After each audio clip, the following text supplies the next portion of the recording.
My name is Haley Briggs, and I am the Digital Education Manager at the Alumni Association of the University of Michigan. I go by the pronouns she, her, and hers. Tonight, I am wearing a maize top and a black blazer sweater. I'd like to welcome each and every one of you from our Michigan community and all of our alumni joining us this evening. On behalf of the University of Michigan and my esteemed colleagues and panelists, thank you for tuning in tonight for this insightful session that we are hosting titled Joint Health in the New Year, How to Safely Stay in Shape. We are very excited and very grateful to have Dr. Aibiner and Jennifer DeMink with us as we delve into our topic. So before we kick off tonight's session and conversation, just want to review a few housekeeping items. This session is being recorded, so please keep an eye out for a follow-up email from us at the Alumni Education Program with a link to that recording. Another point of note, to submit a question to the panelists, please use the Q&A feature in the bottom of your toolbar. We have closed down the chat feature due to the clinical nature of questions and sensitivity around health topics. So make sure you go ahead and use that Q&A feature for any questions versus the chat box. And we will do our very best to get to your questions, including those submitted in advance. Thank you to everyone who submitted a question. But given the significant number of registrations, it is possible we may not get to all of our questions tonight. So without further ado, I would like to introduce our panelists for the evening, Dr. William Aibiner and Jennifer DeMink. After introductions, I will ask a series of questions to get the conversation started about joint health and safely staying in shape, and then we will move on to questions from the audience. So please, again, enter your questions throughout the hour. The more questions we get from the audience, the more interactive our conversation will be, and hopefully more interesting. So to begin, Dr. William R. Aibiner practices orthopedic sports medicine at MedSport. He specializes in all disorders of the shoulder and elbow, including replacement surgery, rotator cuff surgery, instability surgery, and fracture surgery. Prior to joining the faculty at the University of Michigan, Dr. Aibiner served as the Director of Shoulder and Elbow Surgery and the Associate Residency Program Director at SUNY Downstate Health Sciences University. Dr. Aibiner has a strong interest in research and has published extensively in the field of upper extremity surgery. He has been selected as an emerging leader by the American Orthopeadic Association and was awarded the ASES Young Scholars Memorial Award in 2022. Then we have Jennifer DeMink. She is a physical therapist and site supervisor at MedSport at the Ann Arbor Ice Cube. She received her Bachelor of Science degree in Movement Science from the University of Michigan School of Kinesiology. Jennifer received her Doctor of Physical Therapy degree from MGH Institute of Health Professions in Boston, Massachusetts. She is a board-certified orthopedic clinical specialist through the American Physical Therapy Association. Jennifer joined the MedSport staff in 2009. She is an experienced sports medicine PT whose clinical interests include rehabilitation of the overhead athlete, post-operative rehab, and rehab of shoulder, elbow, and knee injuries. She co-leads the performance throwing program at MedSport and has participated in research regarding arm fatigue in youth pitchers. So just to give you, our audience, a little more context to this conversation, as the education manager, I see a lot of interest from our alumni on the topic of health and wellness, and we know many of our alumni experience joint pain. So as we begin the new year, and as many create intentions to get more active, we hope this conversation provides a deeper exploration of joint health and ways to safely stay in shape. So to kick off our conversation tonight, Dr. Aibiner, can you please share with us a brief overview and some of the benefits of joint health? Thanks, Haley, and thanks for having me. It's a great honor. So, I think one of the keys to think about is what we're actually talking about when we talk about joint health. We're not just talking about the bones and the joint itself where it moves with the cartilage, but we're talking about all the muscles and tendons and ligaments around the joints themselves. And as we keep maintaining healthy joints, there's several benefits, and we'll go through this hour talking about the various activities and lifestyle changes that can benefit these joints. And a lot of it is improving blood flow throughout our bodies and those muscles and ligaments to keep them healthy, help build up muscle. And all that helps to recover from our injuries better, improves our overall health, maintains better healthy weights, and avoiding smoking and good diets. So all the downstream benefits exist there. And anecdotally, I'll say from an orthopedic perspective in clinic, we often see patients with bad arthritis on an x-ray, let's say, but don't have very many symptoms. And a lot of that is just from years of maintaining good joint health. And hopefully we'll teach everyone here a little bit about that. Okay, great. So we're going to jump right into our questions. Dr. Aibiner, this first question is for you. Can you just share some high-level trends or insights you're seeing in your research on joint pain? Sure. I think from my own personal perspective, as a surgeon, a lot of the research I do is geared towards treating problems, and I focus a lot on shoulder arthritis. And might be a little bit beyond the scope of kind of maintain, general joint health. But one thing that I think is important for everyone, and a good big trend across the country, is how to perform a lot of these orthopedic surgeries and rehabs with less pain and less need for opioid medication, and earlier recovery and earlier return of people getting to their levels of exercise. And so that's a lot of stuff we're doing here at Michigan, and collaborating with our anesthesia colleague and our physical therapy colleagues to create a lot of effective pathways to get people and patients back to what they want to be doing sooner. And anecdotally, I'll say earlier in my training, patients used to stay several days in a hospital and not get started on therapy from a shoulder perspective, stay in a sling longer.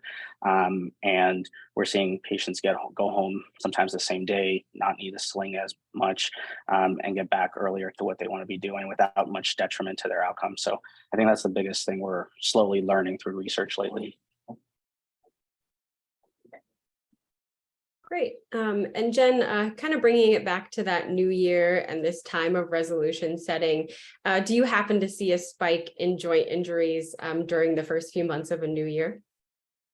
Generally speaking, yes, that is kind of a trend that we'll see in the rehab setting, and it can be for several reasons, but a lot of times we'll see that people will tend to, with the New Year's resolutions, kind of jump into a fitness routine that maybe they haven't done before, is new to their body. Maybe they're not using proper form or haven't had the right instruction in how to safely perform those exercises. And also sometimes it comes after just a period of, when they're more sedentary after the holidays or have fallen off from their fitness routine. So yeah, it's generally a time where you'll see a little spike. And it's important, just to kind of educate our patients that you want to ease into a new activity, consult your doctor or your rehab specialist on how to safely do that for you and your joints specifically. Always teaching our patients to, use proper form, perform a warm-up program, a cool down, so that they are, going to protect their joints for the long term and not cause further injury. Yeah, that's great advice. And I'd like to move maybe into some more general joint health questions now. So Jen, this is another question for you, but how can we be proactive with joint health, and what are some of the positive things to do and maybe, negative things to do or things to avoid? Yeah, great question. And I think there's lots of specific ones for different individuals, depending on what their situation is with their joints. But overall, some of the best things to do are just proper nutrition. Make sure that you are drinking enough water, maintaining a healthy weight, eating the right foods, especially for joint pain. There's been some research about, anti-inflammatory based diet and how that can affect your joints positively. And just aiming to move your body at least 30 minutes a day intentionally, right? Whether that's a pain-free, low impact type exercise that's safe and healthy for your joints. Another thing that's great for joint health overall is adding strength training into your program, especially if that's something that you haven't been doing. A lot of times in the kind of fitness industry and trends, there's a lot of focus on like cardiovascular exercise, which is important, but for maintaining strong, healthy joints, we need the muscles to be strong around those joints, and strength training, a couple times a week, 3 to 4 times a week, is very beneficial for long-term joint health. Another thing that sometimes we'll talk about with our patients is getting proper sleep. Long-term sleep deprivation can contribute to pain and some of those inflammatory markers. So kind of summing up all the positive things: nutrition, water, sleeping, strength training, healthy weight, intentional body movement of low impact are all good for the joint. Negative things, obviously smoking is something that is going to be negative impact to your joints. Painful activities, or just continuing to do painful activities and not consulting your doctor, delaying that care, that could be negative on your joint health.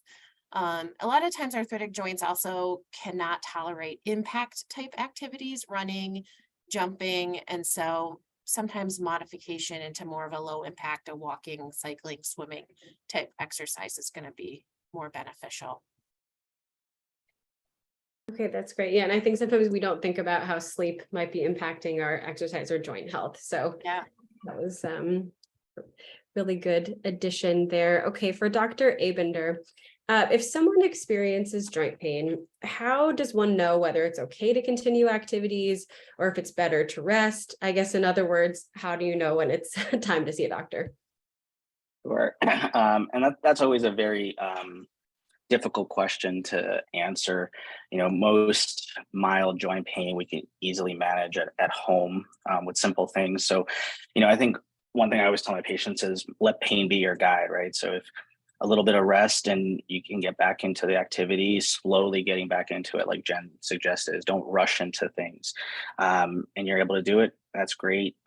Other simple things besides rest, you know, we hear all the time: ice, putting a compressive wrap on, elevating the extremity that's causing pain. Sometimes heat helps. Sometimes we have to go towards over-the-counter anti-inflammatory medicines, things like ibuprofen, naproxen. All those things are helpful. And it's really when you're not able to get back to doing the things you want to do easily with those simple things, then it's worth speaking with a doctor. And then the more obvious things. So if you have an obvious injury, you know, you rolled your ankle, you were lifting a heavy piece of plywood at Home Depot, like a patient I saw yesterday, and all of a sudden you have sudden pain or sudden swelling or sudden deformity, all of a sudden in the joint, and for instance, you can't put weight on your leg or you can't lift anything, those are times to seek medical attention.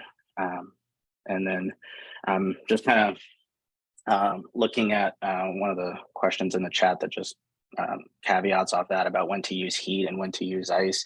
That's a really common question. Usually after an activity, when there's some swelling, ice is usually good, and heat to loosen up the muscles before. But I have patients who swear by the opposite. So a lot of times it's what feels better. Okay, great. Yeah. And this is another for Dr. Aibiner. So is there a dietary component to joint health? And if yes, what is it? And what suggestions do you have in that regard? You know, are any particular supplements helpful or appropriate? Sure, that's another great question. And Jen led into that with her answer a little while ago about an anti-inflammatory diet, and there's lots of resources for that online. Certainly, I'm not an expert in that, but a lot of things with omega-3 fatty acids now, so fish, some nuts like almonds are highly recommended in that regard. And then foods with antioxidants that help prevent that inflammatory process from starting. So dark fruit, blueberries are kind of an easy one to remember. Cherries fall into that realm. Turmeric, garlic, ginger, or other kind of root vegetables that do that. And on the other side, it's actually not so much also what you're eating, but what you're not eating. So things with sugar, refined sugars, breads have negative outcomes. Processed foods, fried foods, those all increase inflammation in the body and our joints in particular, where we don't want them for healing. And when it comes to supplements, you know, I would suggest speaking with your primary care physician, because supplements that are sold aren't subject to the same scrutiny as prescription medications. And so even though they might have some benefits for our joints, they also have potentially side effects. And folks who have heart problems or lung problems or are on blood thinners and have interactions with some of their other medications, you got to be cautious with a lot of those supplements. So some are very helpful, some are low risk, but it's always best to consult with your family physician about those. Okay, great. And Jen, if someone unfortunately does find themselves injured, what recommendations do you have for recovery? Yeah, so it depends, of course, on the type of injury. But generally speaking, we want to promote early, safe, gentle motion. Kind of an older way of thinking is that you should, not move the affected area and just stabilize and rest and elevate. But some early gentle motion can really help with blood flow, lymphatic flow, trying to get that injury to heal. If there is a lot of swelling, doing some of those typical RICE protocols like ice compression, all of that stuff can help initially, but as soon as it's safe and like Dr. Aibiner had said, kind of using pain or symptoms as your guide, you want to start doing some early motion to get that joint moving again. And then just overall, after you've kind of recovered from that injury and want to get back into activity, just slowly ramping back up is another thing that we'll talk to our patients about.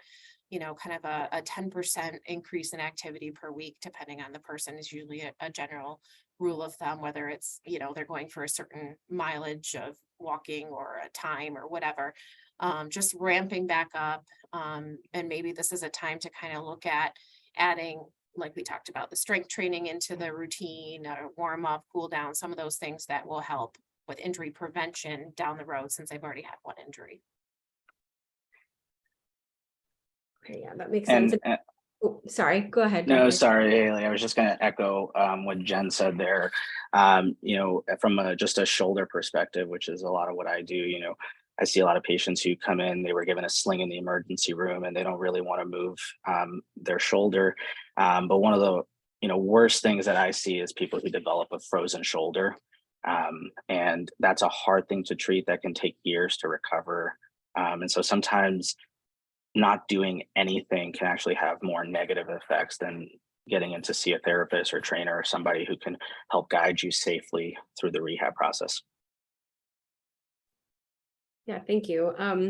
And so we received, I'm going to narrow our conversation a little bit, but we received many questions from our registrants about this topic. And actually, I see one right now in our Q&A that addresses it as well. But that would be the topic of joint health and osteoporosis. So Dr. Aibiner, coming back to you, are there special concerns or tips for those with osteoporosis?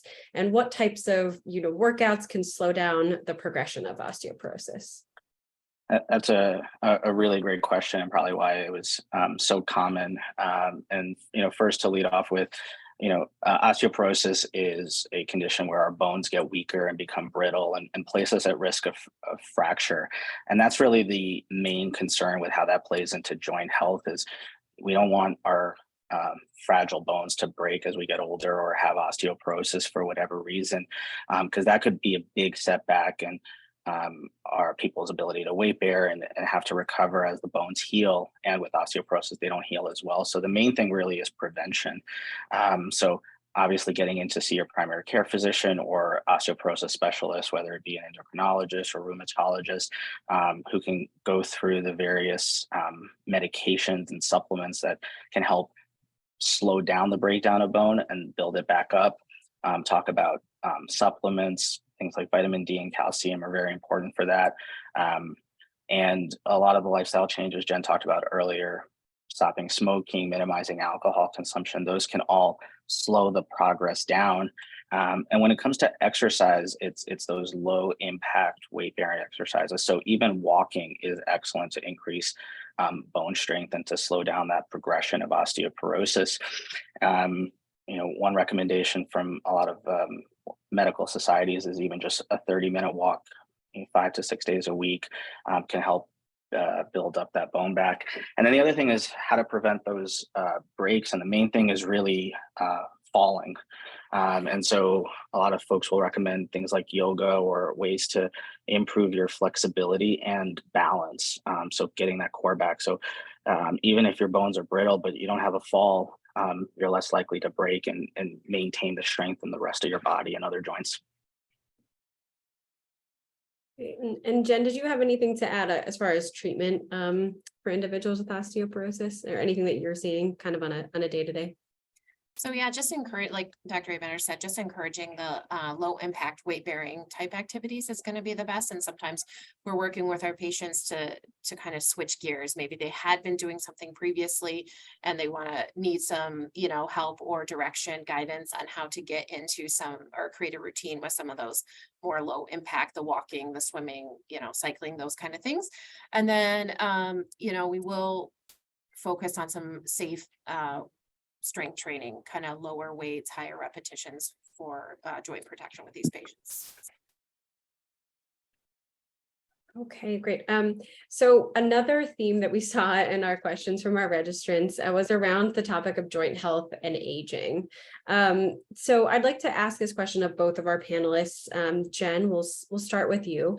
But can you share some strategies for younger adults to safely practice and recover from sports and exercise, as well as how to prevent injury and navigate the outcomes as we age? So maybe aging is a spectrum and how, joint health sort of relates to where you are on that spectrum.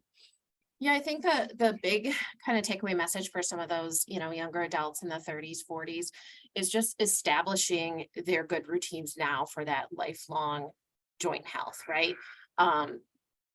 Focusing on creating a consistent exercise routine with, movement-based exercise. That's something that they enjoy, that they will continue with.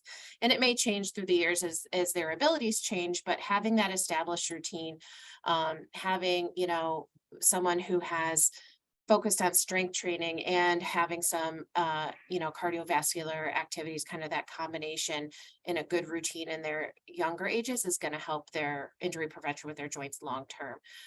So establishing good routines, really emphasizing activation, mobility before they exercise, and then being consistent with it. And it's got to be something they like, not something that they just kind of jump onto a trend and then stop for a long time and then back and forth. That inconsistent exercise routine is not going to be good for the joints long term. Okay, great. And then Dr. Aibiner? Yeah, I would echo a lot of what Jen said, and I think the other thing to always consider, if we're going to focus on one of the more of those younger adults in their 30s, 40s, 50s, is adjusting those exercises. If you were especially doing things as a teenager, our bodies just don't recover as well, and so building in time to rest. You're going to go to the gym and lift a lot of weight. Sometimes you're going to say, I have to cut back on how much weight I'm lifting, maybe increase the repetitions to still get that same joy. If what you like doing is weightlifting, like Jen said, you can still do what you want to do, but you just have to adjust and really listen to your body. And we've harped on that a few times. If things hurt, things ache, take a break. Don't push through it. Maybe take a walk one day just to kind of let your body recover, but still get your blood flow going for just the general cardio health. Great. Okay, and our next question is on joint health and exercise, which we also received many questions in this space as well. And this is for Jen. Can you share a bit on the best posture for walkers to promote joint wellness and strength? And I know Dr. Aibiner, you've touched on the benefits of walking. I believe we also have a Q&A question touching on, are older individuals better off walking or running? So maybe we could kind of loop that all into one question there. Sure. So good posture for walking. An easy self-check that you can do is just when you're walking is just, are your ears over your shoulders? Are your shoulders over your hips? Are your hips over your knees? And just kind of go down the chain that way. That's going to help to limit like a forward head or a flex forward posture that would put more stress on other areas of your body. So you just want to have that nice alignment, ears over shoulders, shoulders over hips, hips over your knees and ankles. Another thing to kind of think about is our core when we're walking. Sometimes we forget about that, but it's a very important. You're transferring energy when you walk from your lower body, lower part of your connective chain to your upper body. So with those core muscles, those abdominals, when you're walking, you just want to think about kind of drawing your navel kind of in and up to make sure that you have good support for your spine and for your extremities when you're walking. Another thing is just maintaining like a nice reciprocal arm swing. Your arm should kind of move opposite to your leg, right? So if your right arm is going forward, your left leg is forward and back and forth like that. That allows for a little bit of trunk rotation, which is natural when you're walking. Lots of times you'll see, people walking and their shoulders are way up. They hold it. This is a common area to hold a lot of stress. So just cueing them to relax your shoulders, keep your shoulders down away from your ears, keeping a nice head posture where you're looking straight ahead. But just kind of rounding back to that first part of that answer, that easy check of kind of going down the body. And I'll tell my patients, don't overthink it. You've been walking for a long time. Just, everyone has sort of a natural walking pattern. You can kind of get into changing or tweaking things, focus on the abdominals and that nice alignment check. And that's usually your best bet. And then I'm sorry, Haley, what was the second part of the question? Walking versus running? Yeah, for older individuals, is walking or running better? Yeah. Or recommended? So it depends on the individual. If I've worked with a lot of patients who are older and are able to run safely and have the joint strength to do so. And some patients that's not possible and they need to be more on like a walking program. So it's really an individual basis, and that's something that your doctor or rehab specialist can help you determine. Obviously with running, it's going to be more impact on the joint. So you need to have good strength around the joints, especially knees, hips, ankles, to make sure that your body can tolerate that. And it's not going to cause, pain or limited function after the running. That's not, a good idea to have that. Okay, great. And I know we all walk every day, but I've never, I don't put that much thought into how I'm actually walking. So I'm going to take some of these tips with me for sure. Okay, and then we're going to move into our last planned question for the evening. So Dr. Aibiner, can you talk a bit about how one can reduce inflammation? I know you kind of already touched on this a bit, but without using prescription drugs or medicines. Yeah, absolutely. And so a lot of it we've already kind of harped on, and the big thing everyone thinks about is their diet, and we talked about a lot of those anti-inflammatory type foods and foods with antioxidants in them. But other things are being able to lose some weight. The less stress that our joints see as we're loading them, the less inflammation that occurs, and less of it that needs to recover.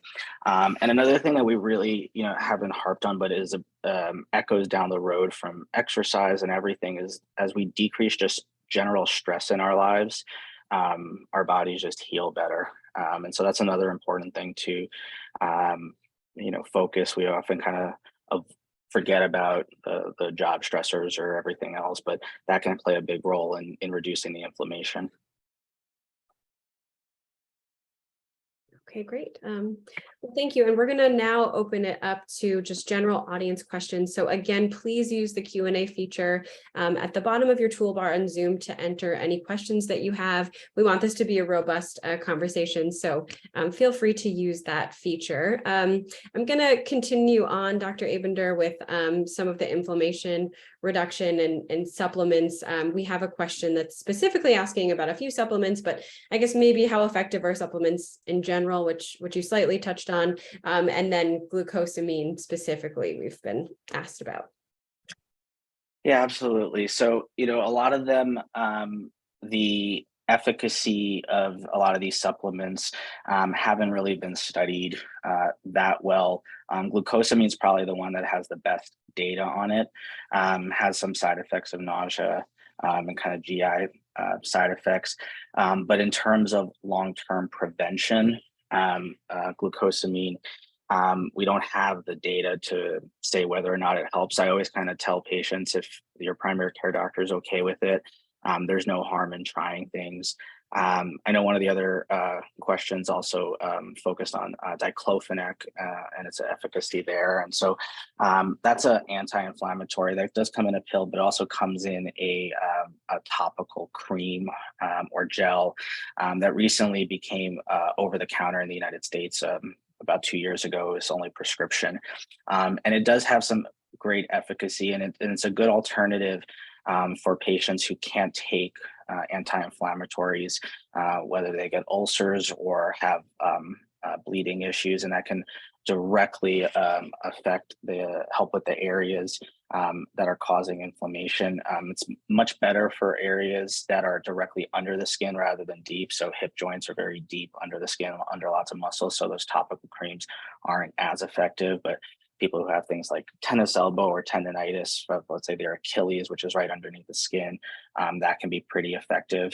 I always tell patients to just try a little bit first on your skin to make sure you're not having any reaction to any of the ingredients that aren't the medication, but that can affect the skin, and also talk to their primary care doctor if they have any contraindications, typically to oral anti-inflammatories, but perhaps the gel might be safer. Okay, great. And I'm going to piggyback off of that because we just had a question come through, which is addressing, your thoughts on topical cream.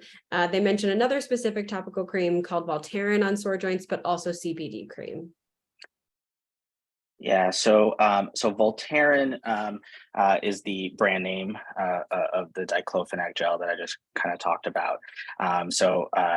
Voltaren was the one that first became approved, and now CVS, Walgreens, any pharmacy has the generic version of it. So that'll be diclofenac gel.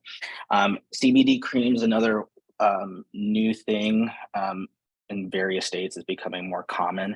Again, I don't have lots of experience myself, but a lot of my patients do, and tell me that it worked well. I have other patients who say they've tried it and it doesn't help. And so I think it's one of those things, again, where not a lot of harm in trying with the data that we have right now. I think the biggest worry is just the skin reactions, but always it's always good to speak with, let's say, a primary care physician just to kind of keep track of things, because a lot of dispensaries, there's not a lot of control on the solution and the concentration of the CBD and the creams. So you don't want to overdo it either. Okay, great. Thank you. I'm going to open up this next question that we got in the chat to both of you. It's a broader topic that we also received questions on via registrants. So can we just talk about issues relating to healthy joints and arthritis?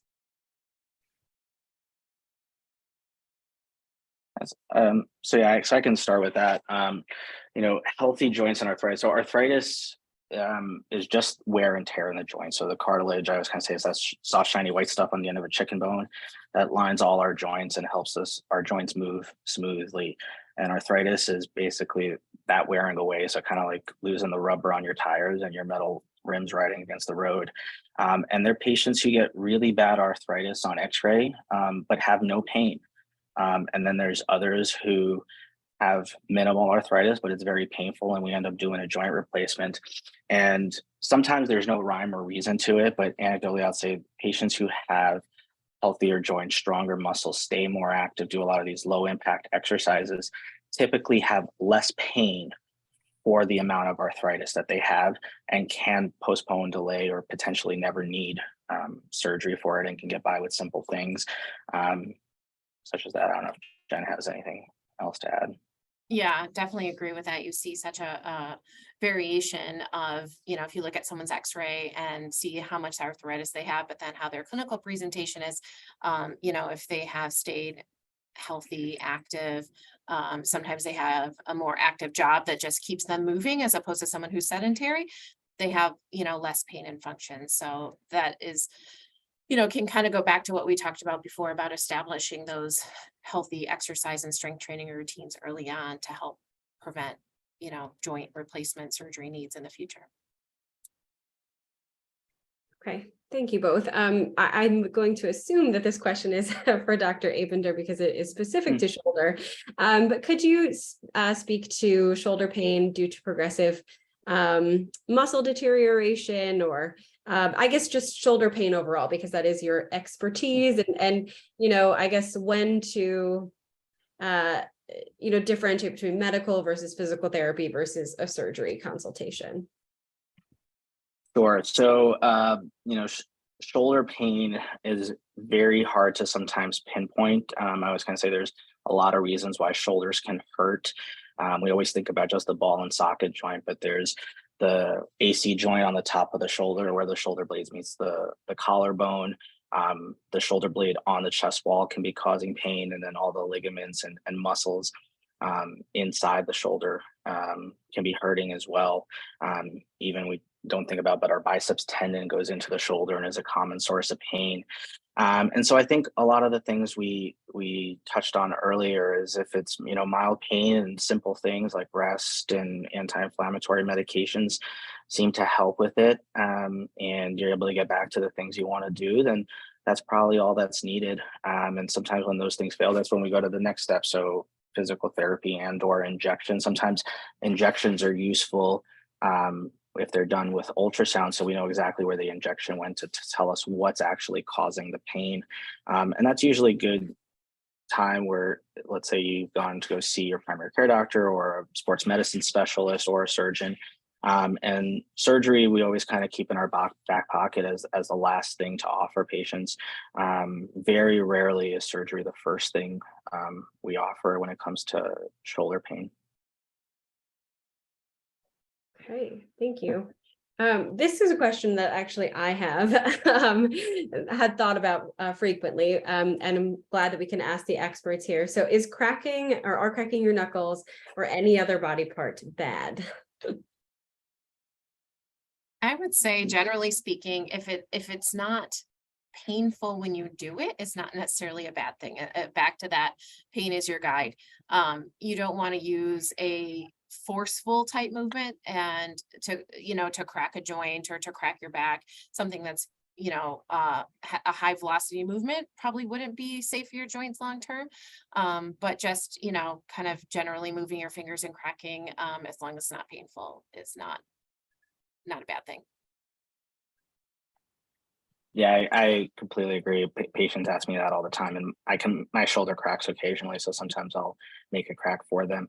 But exactly like Jen said, as long as it doesn't hurt and it's not painful, our joints make noise, and so pain's the really important symptom to look out for.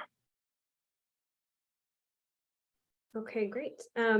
We had another question come through related more specifically to a knee injury, and I believe what is the breakdown of cartilage on the bone.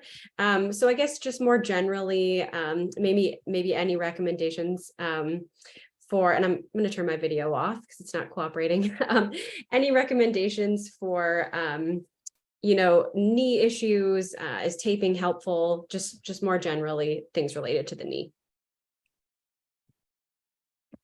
I can kind of give a general overview and feel free to jump in, Dr. Aibiner. But so generally speaking, for the knee and joint issues, there can be a lot of different things going on, but we really want to emphasize quadriceps strengthening. So the large thigh muscle on the front of your thigh, strengthening that thigh muscle, that's kind of one of the main stabilizers of your knee, is going to help with any joint related issues, not necessarily take them away, but help support that knee joint so that you can have better function, less pain, all that good stuff.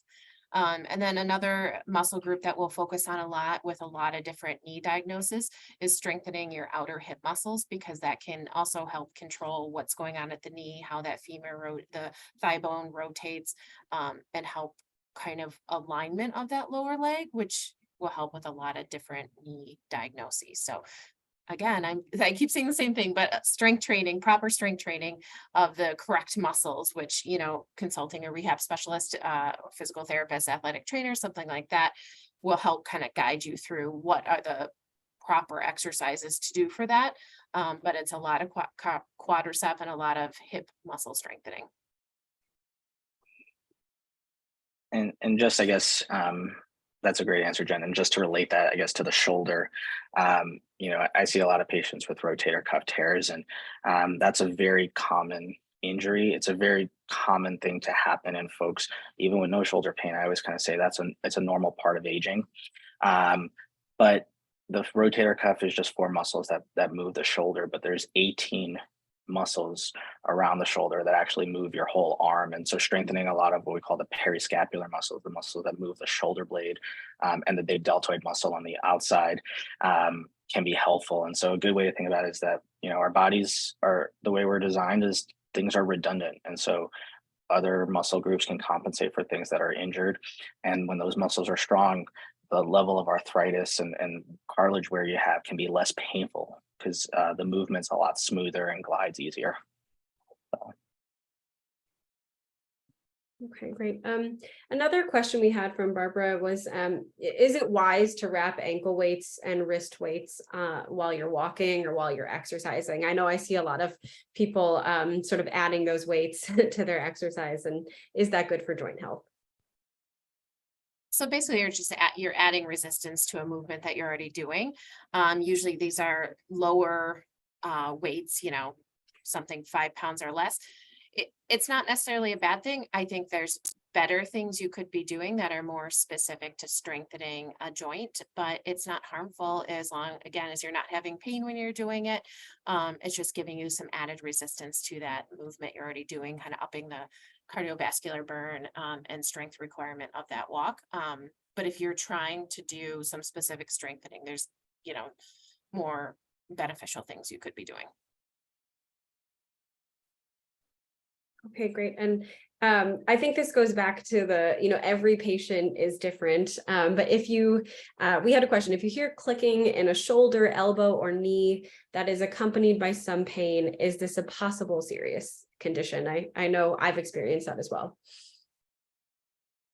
Yeah, so certainly things can be more than just fine, like we've kind of alluded to.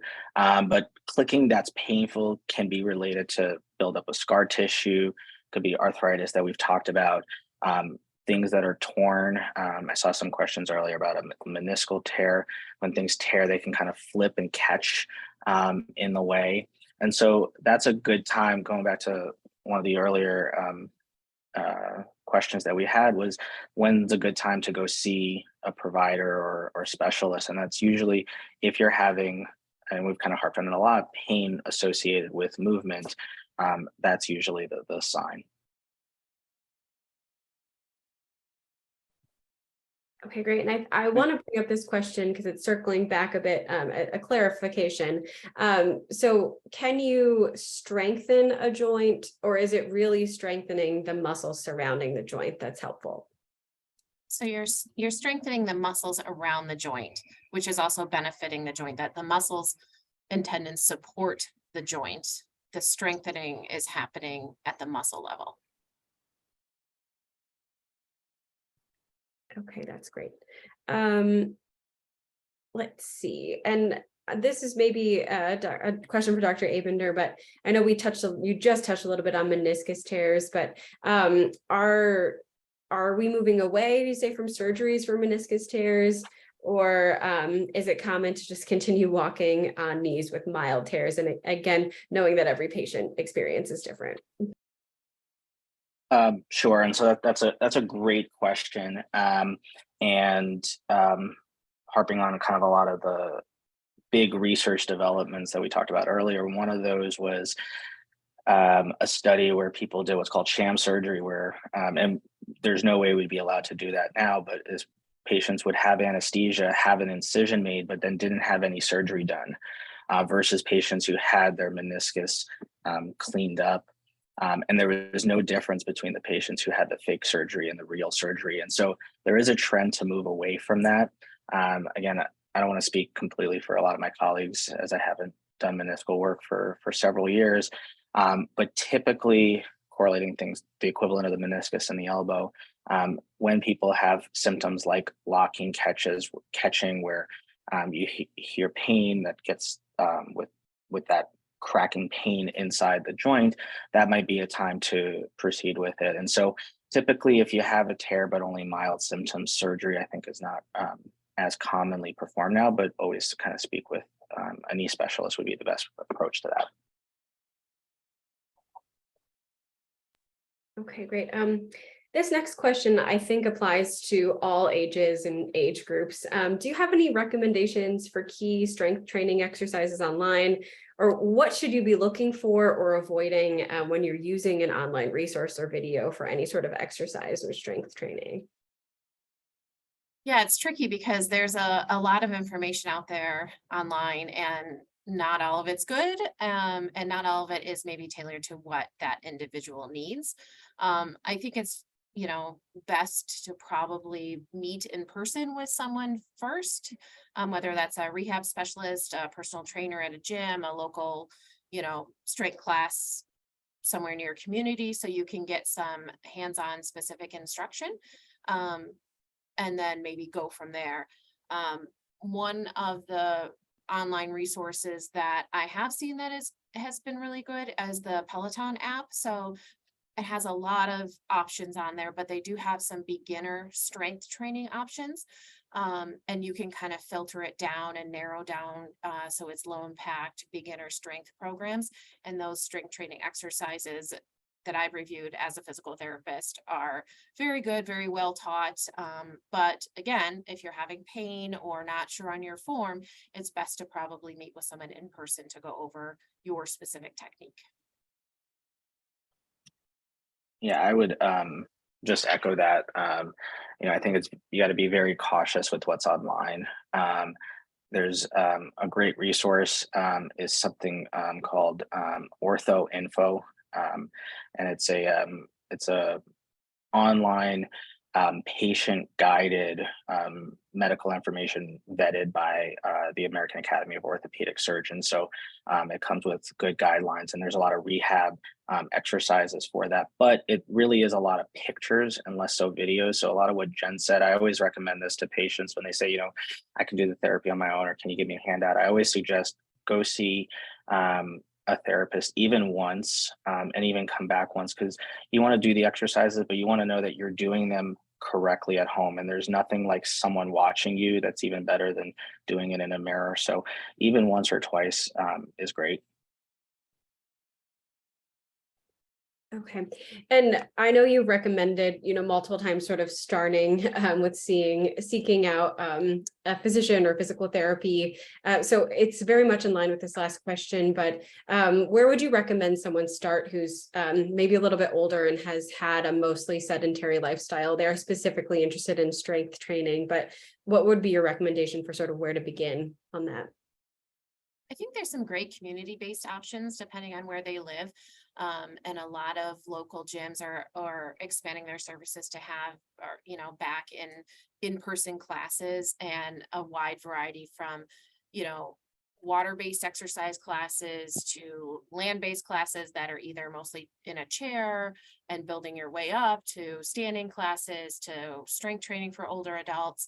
So there's a lot of options, either at a community-based gym, fitness center, that I think would be a great place to start. A lot of local rec departments have that sort of thing too. Thanks, Jen. Another question, is there a way to know whether an issue has an underlying nerve problem versus a non-nerve problem, a joint injury versus muscle injury? Yeah, I can take that one. So there's no way to say concretely one way or the other, but typically nerve problems tend to have symptoms where things are burning, or there's tingling, so people feel like they have pins and needles, and things are kind of shooting down. So it's almost like pain's going all the way down, let's say from the shoulder all the way to the fingertips, or from the back all the way down to the toes, or at least to the knee.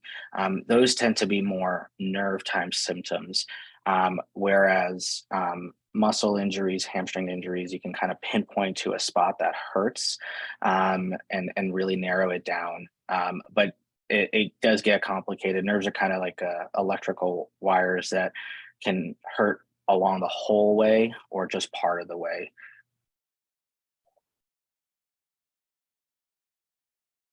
Okay, thank you, Dr. Aibiner. We have a question that's circling back on, walking and using additional weights. So what other exercises or things can be done instead of using hand and ankle weights when walking? It would depend on kind of what the goal or the intention is of that specific individual, but kind of generally speaking, if they're looking for lower or upper body strengthening, doing some specific weight training based exercises, a lot of basic pressing, pulling, squatting, deadlifting, those kind of basic movements that would probably be, if they're not familiar with, require some instruction to perform, are kind of a general way to start. Again, depends on what their intention and kind of what their goal of what they want to achieve. and harping in on that as well, you know, we think about strength exercises and needing weights or resistance bands or something. But when we do a lot of these movements like squats, like Jen suggested, our own body weight is the weight that you're fighting against and is the strength training. And so knowing the correct exercises to do, going back to kind of what we talked about, seeing a therapist once or twice is a useful thing to do. Great. This next question is, I believe, probably also for Dr. Aibiner, but if a knee hurts at the start of a run, but feels fine once warmed up, is that something to pay attention to? And I guess more generally, any joint when you're when you're exercising. Yeah, that's a great question. And so that goes back to a lot of what Jen was saying earlier, is that when we don't move, our joints can get stiff and can ache and can get what we call kind of frozen. And so if things don't hurt when you're moving, that's where your muscles are kicking in.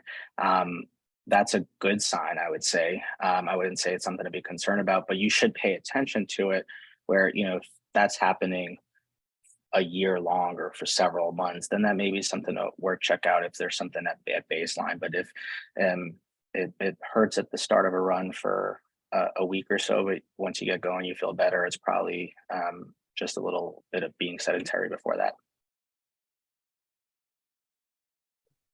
Okay, great.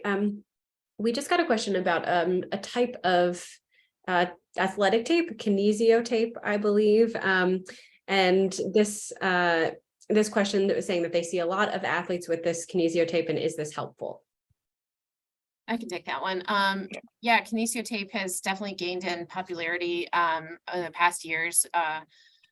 In the Summer Olympics, we saw a lot of athletes on TV wearing it, volleyball, swimming, and you know, I had a lot of patients asking me questions about that. It's something that we've been using in the clinic for years. You need to know how to apply it correctly for it to be effective. And it's basically a type of athletic tape that has a stretch in it. And by the way you apply it, it can do different things, whether it's kind of supporting a joint or facilitating a muscle or helping with lymphatic drainage for swelling. So there's different techniques for it. There's classes to become certified in kinesio taping for physical therapists and athletic trainers. And that's something that many of us here at MedSport have taken and utilize that with our athletes. We also like to use it with our athletes that are either going to be sweating or going in a pool, because the tape will stay on in those environments. So short answer, yes, it's helpful. It depends on how you utilize it. Okay, thanks, Jen. And then any recommendations for locking joints, more specifically fingers, but I think more broadly all joints? Yeah, so I guess focusing on fingers in particular, there's probably two main reasons that can happen. One's arthritis, because joints can be pretty stiff from that regard. The other is what's called the trigger finger, where the tendons that are in the fingers can kind of get stuck in what we call these pulleys. It's kind of like a drawbridge on a highway, of a truck being a little too big. But those can get better again with some occupational therapy or hand therapy, splints, and then if that's not getting better, then that's seen a hand surgeon's really useful for that. And then other joints that get stuck, we kind of talked about the knees a little bit with meniscal tears that can cause it to get stuck, or things that have loose bodies in them. That's pretty common in the elbow, where people say, you know, their elbow got stuck at a certain point and then they had to kind of shake things out and it started moving again. And so that's a sign where, again, seeking some a specialist to assess that, maybe get an x-ray to start, would be a good place to go.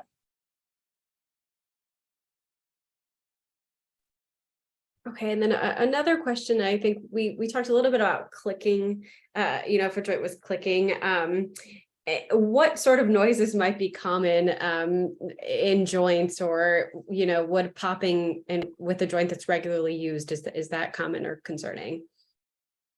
You'll have patients who will describe numerous things, right? And clicking, popping, cracking, all of these different words that they use to describe the noises that they're coming from the joint. And like Dr. Aibiner had said previously, it's normal to have some move or some noises coming from the joint. It's kind of that cartilage wearing down and you're getting some bone on bone rubbing. There's a couple other causes that can cause the joints to make those noises, but as long as it's not associated with a sharp pain, a new pain, something that you haven't felt before, like a one-off, I wouldn't worry too much about it and continue to move that joint. Don't be afraid to move the joint just because it's making noise. Okay, well, we are basically at the top of the hour, so I want to turn it over and leave a little time, Dr. Aibiner and Jen, for some final thoughts, maybe some key takeaways from our conversation. So Dr. Aibiner, we'll start with you. Yeah, so thanks for having me again. That was really fun. And I think, one thing from our conversation I took away, and something I tell my patients all the time when they ask me, can I do something, is just let pain be your guide. I think that's the most important thing. Trust your own instincts on whether or not you can do something. I think you're the most reliable individual to decide whether or not something needs further investigation, or you can kind of just go on with the activities you're doing. And finding good resources, we have that link to the Ortho Info page in the chat there. I think that's a good place to sometimes start, because they'll give you some basic questions and answers, and even a good place to look after you've seen a physician to kind of go back and understand what they may have told you during the consultation. So other than that, thank you very much for having me. Thank you. And Jen? Yeah, so again, thank you for having me. This has been really fun. Enjoyed talking to everyone. And I think one of the consistent themes that I felt like I was kind of harping on was putting strength training into your routine. It's so important, and it's important as we age, because we need to be strong enough to get up from low surfaces. We need to be strong enough to, reach something overhead out of the cabinet. So establishing that strength training routine early on. Don't be afraid of movement. Any movement is good, and you just want to keep moving. That's what's going to help your joints in the long term. Okay, great. Thank you so much. So I just want to take a minute to extend a genuine thank you to Dr. Aibiner and Jen for being with us today and for sharing their expertise and time with the U of M alumni community. We popped a link in the chat for a brief survey, so please let us know how we did. Share your feedback. Let us know how we can improve so we can make sure that we are getting you the educational resources that you and our alumni community need. And we are grateful for this partnership with Michigan Medicine and the Michigan Health and Michigan Health Lab blogs. My colleague Louise has added links to the blogs in the chat, but they will soon be transforming into Health Lab, an online daily publication featuring news and stories about the future of healthcare. So more topics related to what we're talking about tonight, same experts and same informative stories all in one destination with a brand new look. And then a reminder finally that a recording of today's session will be sent as a follow-up email tomorrow. And just thank you again so much everyone for joining, and go Blue.